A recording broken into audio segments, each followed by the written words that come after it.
नमस्कार, आप देख रहे हैं दूरदर्शन समाचार। आपके साथ मैं हूं पराक्रम सिंह शेखावत। संसद समाचार में आप सभी का बहुत स्वागत है। संसद का मॉनसून सत्र चल रहा है।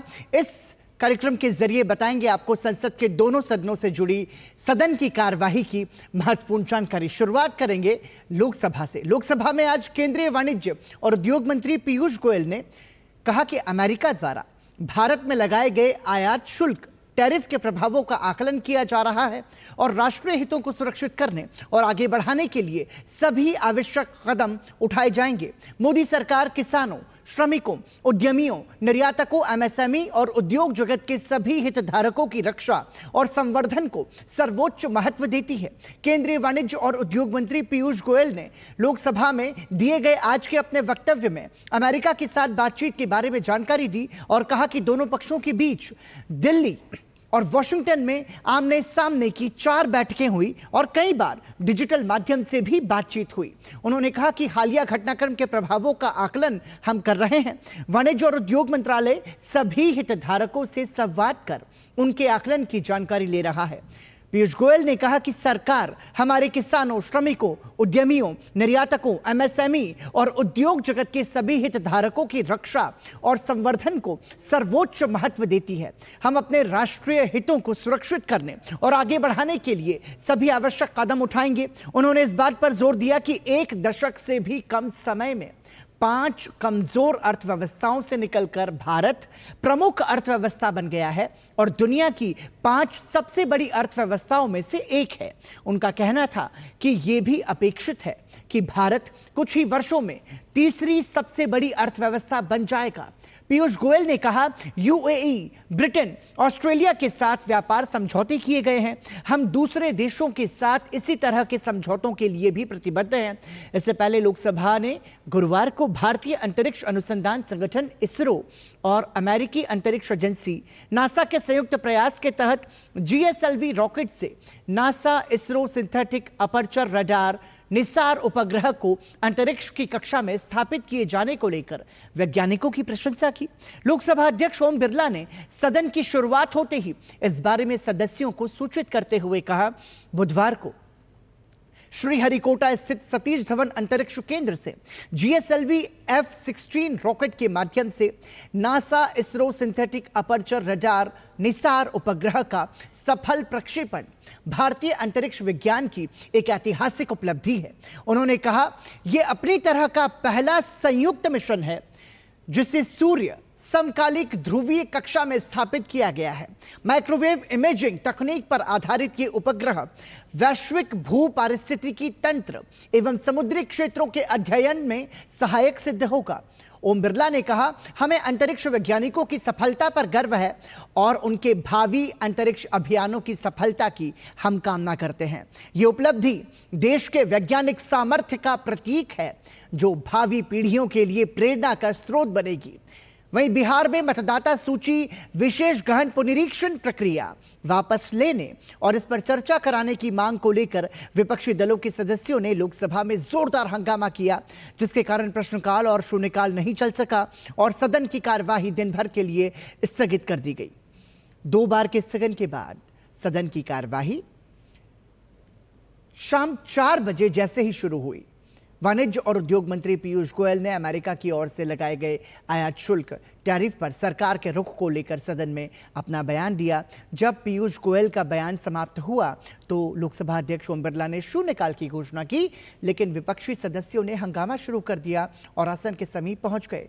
लोकसभा अध्यक्ष ओम बिरला ने व्यवधान कर रहे सदस्यों को अपनी सीट पर जाने और शून्यकाल चलने देने का अनुरोध किया। उन्होंने कहा, क्या आप विपक्षी सदस्य शून्यकाल में अपनी बात नहीं रखना चाहते?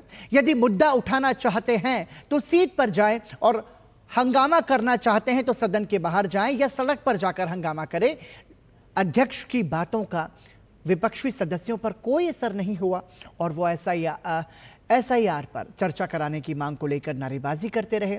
लोकसभा अध्यक्ष ने हंगामा थमता नहीं देख सदन की कार्यवाही दिन भर के लिए स्थगित कर दी। इससे पहले पूर्वाह्न 11 बजे सदन की कार्यवाही आरंभ होने पर लोकसभा अध्यक्ष ने भारतीय अंतरिक्ष अनुसंधान संगठन इसरो और अमेरिकी अंतरिक्ष एजेंसी नासा के बीच साझेदारी के तहत बुधवार को जीएसएलवी रॉकेट से निसार उपग्रह को कक्षा में स्थापित किए जाने के बारे में सदन को सूचित किया। सदस्यों ने मेज थपथपाकर इस उपलब्धि की सराहना की। लोकसभा अध्यक्ष ओम बिरला ने सदन को यह सूचित भी किया कि रिवॉल्यूशनरी सोशलिस्ट पार्टी के सांसद एन के प्रेमचंद्रन को सभापति तालिका के सदस्य के रूप में नामित किया गया है। इसके बाद लोकसभा अध्यक्ष ओम बिरला ने जैसे ही प्रश्नकाल शुरू कराया, विपक्षी दलों के सदस्य एसआईआर वापस लो के नारे लगाने लगे। लोकसभा अध्यक्ष ने व्यवधान कर रहे सदस्यों के तख्तियां दिखाने और नारेबाजी करने पर निराशा जताई और कहा कि नियोजित तरीके से प्रश्नकाल और शून्यकाल को बाधित करना उचित नहीं है। उन्होंने कहा कि लोगों ने सदन में तख्तियां लाने के लिए नहीं भेजा है और जनता इसे देख रही है। व्यवधान नहीं थमने पर लोकसभा अध्यक्ष ने सदन की कार्यवाही दोपहर 2 बजे तक के लिए स्थगित कर दी। कार्यवाही दोपहर 2 बजे दोबारा शुरू होने पर पीठासीन सभापति अवधेश प्रसाद ने आवश्यक कागजात सदन के पटल पर प्रस्तुत कराए। इस दौरान विपक्ष के सदस्य आसन के समीप आकर एसआईआर के मुद्दे पर शोर शराबा करने लगे, तो वहीं सभापति ने व्यवधान कर रहे सदस्यों से अपने स्थान पर जाने और कार्यवाही चलने देने का आग्रह किया। अपनी अपील का कोई असर होता नहीं देख उन्होंने करीब 5 मिनट बाद ही सदन की कार्यवाही शाम 4 बजे तक के लिए स्थगित कर दी। नागर विमानन राज्य मंत्री मुरलीधर मोहोल ने लोकसभा में एक सवाल के लिखित जवाब में कहा कि नागर विमानन महानिदेशालय के पास विमानों के सुरक्षित परिचालन और अनुरक्षण के लिए व्यापक और संरचित नागर विमानन विनियमन है। इन विनियमनों को निरंतर अद्यतन किया जाता है और अंतर्राष्ट्रीय मानकों के अनुरूप बनाया जाता है। केंद्रीय जल शक्ति राज्य मंत्री राजभूषण चौधरी ने एक लिखित जवाब में कहा कि बाढ़ प्रबंधन और कटाव रोधी योजनाएं संबंधित राज्य सरकारों द्वारा उनकी प्राथमिकता के अनुसार तैयार और कार्यान्वित की जाती हैं। केंद्र सरकार गंभीर क्षेत्रों में बाढ़ प्रबंधन के लिए तकनीकी मार्गदर्शन और प्रोत्साहनात्मक वित्तीय सहायता प्रदान करके राज्य के प्रयासों में सहायता करती है। केंद्रीय सड़क परिवहन मंत्री नितिन गडकरी ने एक लिखित जवाब में कहा कि विगत 5 वर्षों के दौरान कर्नाटक राज्य में 836 किलोमीटर लंबाई के कुल 8 राज्य सड़कों को राष्ट्रीय राजमार्ग के रूप में घोषित किया गया है। इस अवधि के दौरान चामराजनगर जिले में किसी भी राज्य सड़क को राष्ट्रीय राजमार्ग घोषित नहीं किया गया है।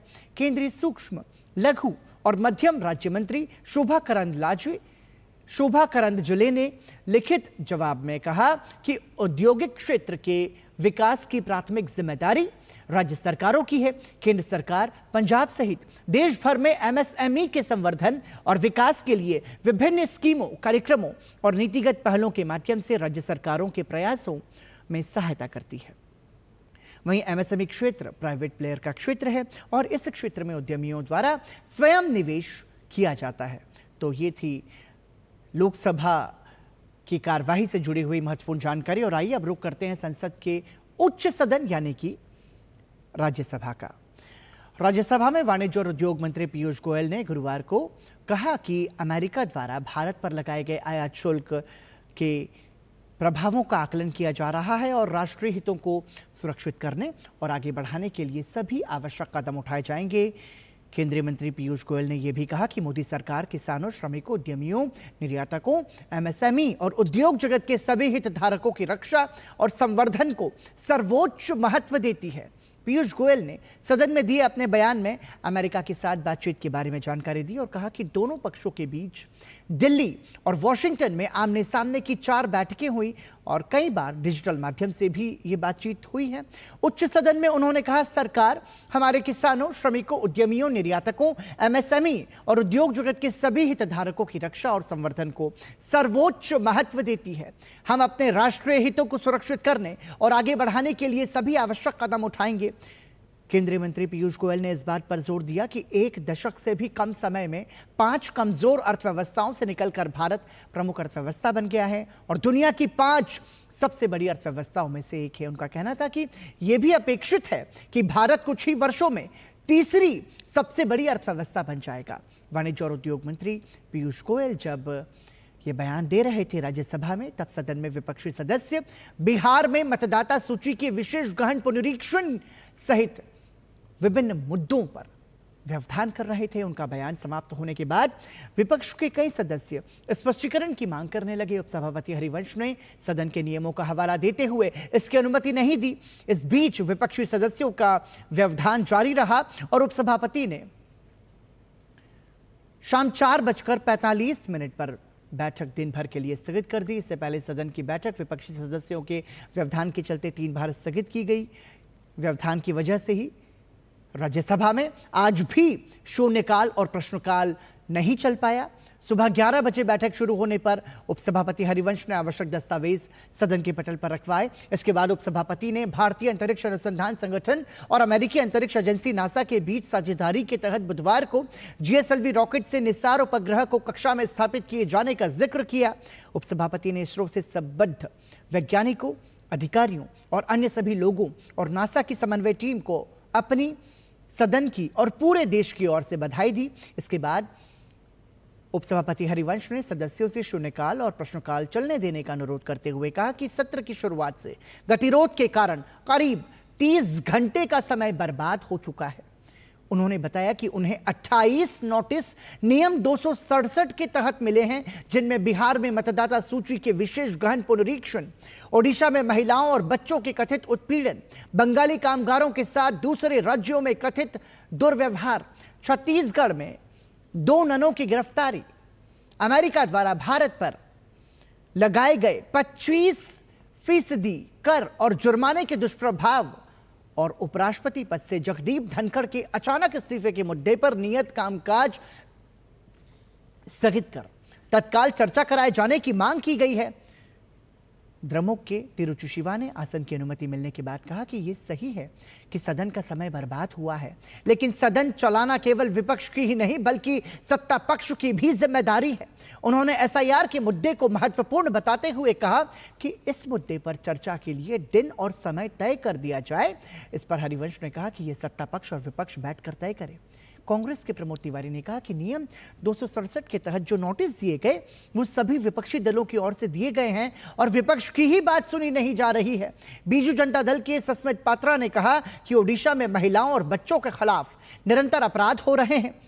माकपा के जॉन ब्रिटास ने कहा कि देश में चुनाव लगातार होते रहते हैं और इस बार होना नई बात नहीं है, लेकिन इस बार बिहार चुनाव से पहले SIR की कवायद हो रही है। हरिवंश ने उन्हें आगे बोलने की अनुमति नहीं दी और शून्यकाल के तहत नियत मुद्दा उठाने के लिए द्रमुक के KP विल्सन का नाम पुकारा। विल्सन अपनी बात रखने के लिए खड़े हुए, लेकिन विपक्षी सदस्यों का व्यवधान तेज हो गया। हरिवंश ने सदस्यों से अपील की कि वो सदन को सुचारू रूप से चलने दें ताकि शून्यकाल के दौरान सांसद अपने महत्वपूर्ण मुद्दे उठा सकें, लेकिन व्यवधान जारी रहने के कारण उन्होंने 11:15 पर बैठक को दोपहर 12 बजे तक के लिए स्थगित कर दिया। दोपहर 12 बजे सदन की कार्यवाही दोबारा शुरू होते ही विपक्षी दलों के सदस्यों ने बिहार में मतदाता सूची के विशेष गहन पुनरीक्षण के मुद्दे पर चर्चा की अपनी मांग दोहराई और व्यवधान करने लगे। पीठासीन अध्यक्ष घनश्याम तिवारी ने सदस्यों से शांत रहने और प्रश्नकाल चलने देने की अपील की।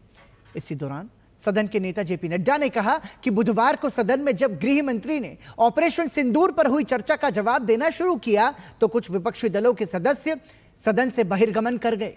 उन्होंने दिसंबर 2008 में मुंबई में हुए आतंकी हमले के बाद दोनों सदनों की कार्यवाही की ओर सदस्यों का ध्यान आकर्षित करते हुए कहा कि तत्कालीन गृह मंत्री और प्रधानमंत्री ने लोकसभा में आतंकवाद पर हुई बहस का जवाब दिया था और तत्कालीन गृह मंत्री ने राज्यसभा में चर्चा का जवाब दिया था। JP नड्डा ने कहा कि उन्होंने कार्यमंत्रणा समिति की बैठक के दौरान ही यह स्पष्ट कर दिया था कि यह तय करना सरकार का विशेषाधिकार है कि उसकी ओर से कौन बोलेगा। उन्होंने कहा कि विपक्षी दलों ने ऑपरेशन सिंदूर पर चर्चा और जानकारी दिए जाने की मांग की थी, लेकिन जब अवसर आया तो विपक्षी दलों के सदस्य सदन से बहिर्गमन कर गए।